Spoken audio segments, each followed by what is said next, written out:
Aujourd'hui, c'est une nouvelle série que nous allons commencer, série sur les coups de poing du Kung Fu. Et aujourd'hui, nous allons voir le Chong Chuan, coup de poing direct.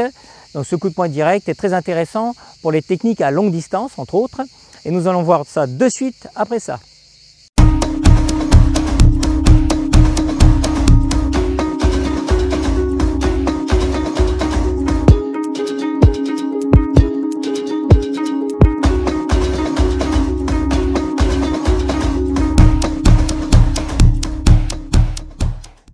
Bonjour, je suis Cyril Périchard, ceinture noire 4e dan de Kung Fu, professeur diplômé d'État. Bienvenue sur la chaîne des arts martiaux chinois. Donc ce Chong Chuan, ce coup de poing direct, nous démarrons de suite. C'est en premier lieu, penser au poing. Alors le poing, on doit le fermer correctement. C'est-à-dire que vous allez plier chacun de vos doigts bien contre la paume de la main. Vous refermez ses doigts. Le pouce, lui, va venir par-dessus, bien inséré. Et là, votre poing doit former un bloc, d'accord? Alors un petit test que je fais, que je faisais faire à mes élèves, c'est je mets donc ce poing, je le place bien ici, vous le mettez dans un seau d'eau et quand vous ouvrez la main, si une bulle d'air sort, c'est que votre main n'est pas bien fermée, il reste encore de l'air.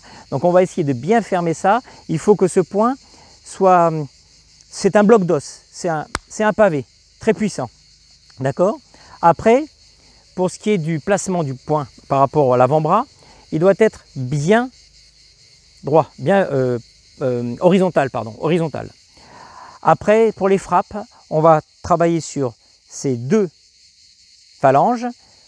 On peut à la rigueur travailler sur ces deux-là, mais au début, chercher à travailler plutôt sur ces deux phalanges pour ce coup de poing direct.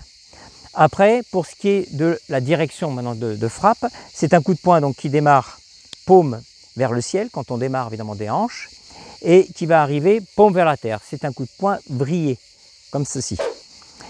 Il vous faut éviter de sortir votre coude de la trajectoire. Pour ce faire, on peut imaginer, ce que je donne souvent comme exemple, imaginez un tube, comme un tube, l'avant-bras, le bras, c'est une torpille, il est dans son tube, dans ce torpille, et il n'en sort pas, il ne peut pas dévier, sinon tout explose, c'est juste un tube, pouf, et là, on fait sortir sa frappe. Si vraiment vous avez des difficultés avec le coude, pour certains, vous avez tendance à sortir le coude quand vous frappez, vous vous mettez contre un mur, là, vous mettez contre un mur, et à partir de là, vous allez faire glisser votre frappe, votre poing, le long de ce mur. Ça, vous répétez jusqu'à ce qu'il y ait... Il ne faut plus avoir à penser à la technique, on fait ce mouvement, à droite et à gauche. Donc quand vous avez ce mouvement bien ancré en vous, vous allez pouvoir après travailler la frappe proprement dite. Alors une chose très importante, c'est le relâcher. Un coup de poing, c'est pas que le poing, c'est pas que le bras qui frappe, c'est tout le corps. Ça part de la terre, en passant par les hanches, ça passe par le dos, les épaules, et ça vient après coude et poing. On dit souvent, comme en boxe anglaise aussi, hanche, épaule, poing, hanche, épaule, poing. Donc là, il y a un petit exercice sympa, vous vous relâchez bien. Pensez à être bien ancré au sol. Vous avez vos hanches ici qui sont le plus relâchées possible. Vous relâchez vos hanches. Vous remontez, vous relâchez vos épaules. Et surtout, libérez bien ces hanches. Et vous allez vous amuser à donner juste un coup de hanche, comme ceci. Le haut est relâché. Si vos épaules sont tendues, elles ne suivent pas. Donc épaules relâchées, bien droit. Je donne un coup, par exemple, j'avance ma hanche ma hanche droite vers l'avant. Je donne un coup de hanche. L'épaule suit. Et regardez que je fais ce mouvement. Et hop, mon bras est emporté. Naturellement, si je fais l'autre côté, mon bras est emporté. Je peux faire un peu plus fort, mon bras va plus loin. Donc vous voyez, c'est comme une vague. J'ai poussé avec le pied en bas, flexion du genou, qui amène cette onde jusqu'à la hanche, épaule et poing. Vous voyez, le mouvement donc est tout simple. Après, tout simple, il faut quand même le travailler, il faut s'habituer à avoir une détente parfaite du corps.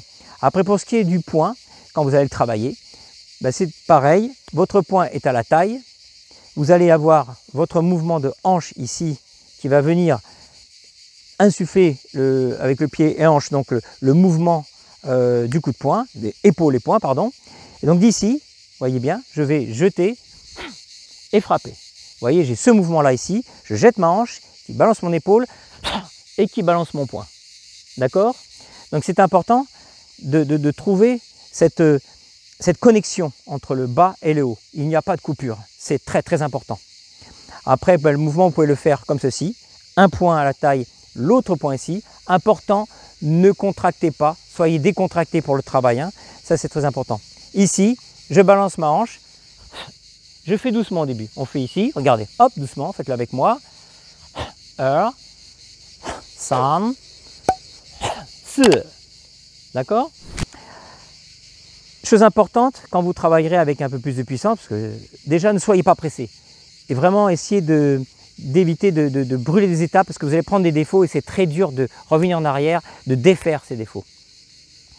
Vous allez penser à ce que votre poing soit relâché. Dans une frappe, on est relâché, complètement le poing est relâché, fermé, il est prêt évidemment. Oui, il peut être encore ouvert, il se ferme, mais il n'y a pas de contraction. La contraction va se faire au moment de l'impact. Et juste après l'impact, il y a un relâché. C'est-à-dire que dans mon mouvement ici, je suis bien, détendu, je fais mon travail de hanche, épaule, poing, il y a contraction. Mais juste après, il va y avoir des contractions. Je recommence.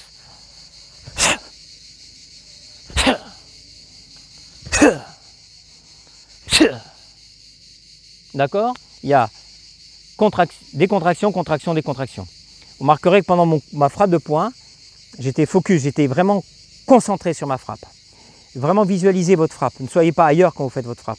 Vous allez voir que c'est comme ça que vous allez vraiment progresser. Quand on travaillera plus tard, parce qu'on verra plus tard donc les frappes sur patte d'ours, sur cible et autres, avec impact, il vous faut vous préparer à ça. Alors après dans cet exercice, vous pouvez le travailler en double après. C'est-à-dire j'ai mon poing tendu, je fais 2 frappes, he, her. Attention, pensez toujours à vos coudes, he, her. Quand ça va mieux, vous voyez, je reviens, et je décontracte. D'accord? Après, on peut travailler en 3 temps et ainsi de suite. Là, je suis sur un plan Wishy, mais on peut travailler, j'ai peut-être reculé un peu, sur le Mapu. Je ne sais pas si on voit, je demande à la chef, le caméraman que j'ai derrière. Est-ce que c'est bon? On me voit? Là, sinon, là. Alors, on m'a fait ça, c'est que tout est OK, la technicienne. Alors, ici, vous pouvez travailler en Mapu. Donc, ceux qui me découvrent, vous avez qu'à cliquer juste au-dessus et vous verrez toutes les séries. C'est-à-dire là, il y a eu une série avant sur les postures de base du Kung Fu. Kung Fu, Shipu, ainsi de suite, dont le Mapu aussi. Et vous pourrez travailler donc après mieux si vous commencez par ces techniques-là. Pas sur ces techniques de base. Donc, je m'assois en Mapu. Bien assis. Donc, je vais enlever un peu ce qui est là ici. J'ai mon poing et là, pareil, pourtant on est un peu bloqué, mais on va quand même faire travailler sa hanche. Vous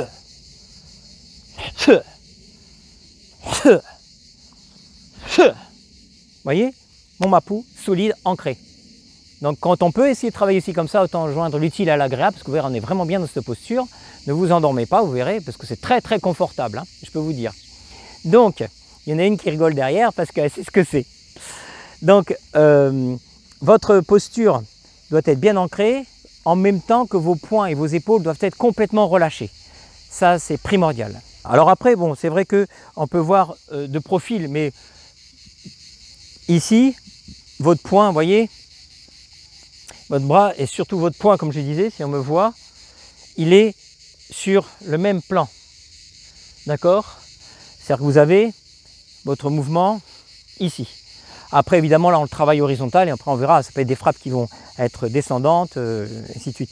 Mais important, pensez maintenant à tout ce que je vous ai dit, c'est-à-dire le relâcher, surtout le relâcher. Le relâcher, c'est très important. Et après, tout le reste va suivre. Pensez à vos coudes et travaillez, travaillez, travaillez, jusqu'à ne plus avoir à penser à la technique. Vous devez l'oublier, la technique. Parce qu'après, quand on rentrera dans le vif du sujet par rapport au combat, ça, c'est fini, on l'oublie. Mais il est important, même quand à un haut niveau, je travaille, hein, et les maîtres sur le travail, on travaille toujours les bases, parce qu'il faut toujours revoir ses gammes. C'est comme le piano, enfin, un artiste, un musicien et autres, on revoit ses gammes, il ne faut jamais oublier ses gammes. D'accord? Vous n'avez plus qu'à travailler chez vous, tranquillement, et je vous dis à la semaine prochaine.